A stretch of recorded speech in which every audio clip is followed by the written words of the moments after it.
অসম চৰকাৰৰ হোজাই জিলা প্ৰশাসনৰ সৌজন্যত দেওবাৰে লংকাৰ কাকি ডিফলু ব্লকত এৰী সমাহাৰ কেন্দ্ৰৰ নৱনিৰ্মিত পলু পালন গৃহও জালি ঘৰৰ শুভ উদ্বোধন কৰে অসম চৰকাৰৰ হস্ততাঁত বস্ত্ৰ ও ৰেচম ভূমি সংৰক্ষণ আৰু বড়োলেণ্ড কল্যাণ ইত্যাদি দপ্তৰৰ মাননীয় মন্ত্ৰী শ্ৰীযুত উৰ্খাও গৌৰা ব্ৰহ্মই অসমৰ তিনিটাকৈ স্থানত ক্ৰমে ধেমাজি তেজপুৰ হোজাই কাকিত টেকনিকেল গৃহৰ শুভ উদ্বোধন কৰাৰ মুহূৰ্তত মন্ত্ৰীগৰাকীক সংগ দিয়ে জিলা আয়ুক্ত শ্ৰীযুত বিদ্যুৎ বিকাশ ভাগৱতী আৰু অসম চৰকাৰৰ সংখ্যালঘু উন্নয়ন বৰ্ডৰ অধ্যক্ষ ৰাজবীৰ সিং 22 লাখ টকাৰ ব্যয় সাপেক্ষে নৱনিৰ্মিত টেকনিকেল গৃহটোৰ পৰা অঞ্চলটোৰ প্ৰায় ৰেচম পালক হিচাপে চিনাক্ত হোৱা প্ৰায় 350 ঘৰৰ লোক উপকৃত হ'ব।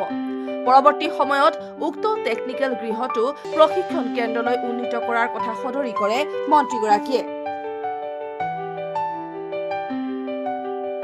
আজি আমি তিনিটা চেৰিকালচাৰ বিভাগৰ বিল্ডিং উদ্বোধন কৰিছোঁ। এটা হ'ল ধেমাজিত, এইটো প্ৰায় 42 লাখ টকাৰ এটা এডিশ্যনেল ডাইৰেক্টৰ যিটো চেৰিকালচাৰ অফিচ, আৰু তেজপুৰত আমি প্ৰায় 45 লাখ টকাৰ একে ডাইৰেক্টৰ বিল্ডিং আমি উদ্বোধন কৰিছোঁ। ইয়াত কাকিত যিটো আমাৰ টেকনিকেল বিল্ডিং হয়, এইটো ডাইৰেক্টৰ বিল্ডিং নহয়, এইটো টেকনিকেল বিল্ডিং হয়। ইয়াতে 22 লাখ টকা মানে খৰচ কৰি পেলাই বিল্ডিংটো নিৰ্মাণ কৰা হয়।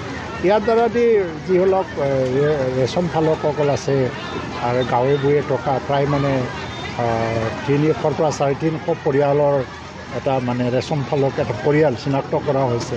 তেওঁলোকে ইয়াত সূতা কাটিবৰ কাৰণে, ৰিলিঙৰ কাৰণে এইবিলাক সুযোগটো পাব। আৰু লাহে লাহে টেকনিকেল বিল্ডিংটো আমি ট্ৰেইনিঙত মানে পৰিৱৰ্তন কৰিম, আৰু পাৰিলে ইয়াত যিবিলাক পলু উৎপাদন হয়, ককুন, এই ককুনবিলাকো যদি বাহিৰত ছাপ্লাই কৰিব লাগে, আমি কিছু সময়ৰ কাৰণে ইয়াত ষ্ট'ৰ কৰিব পাৰি নেকি, তাৰ ব্যৱস্থাবিলাকো আমি কৰিব পাৰোঁ।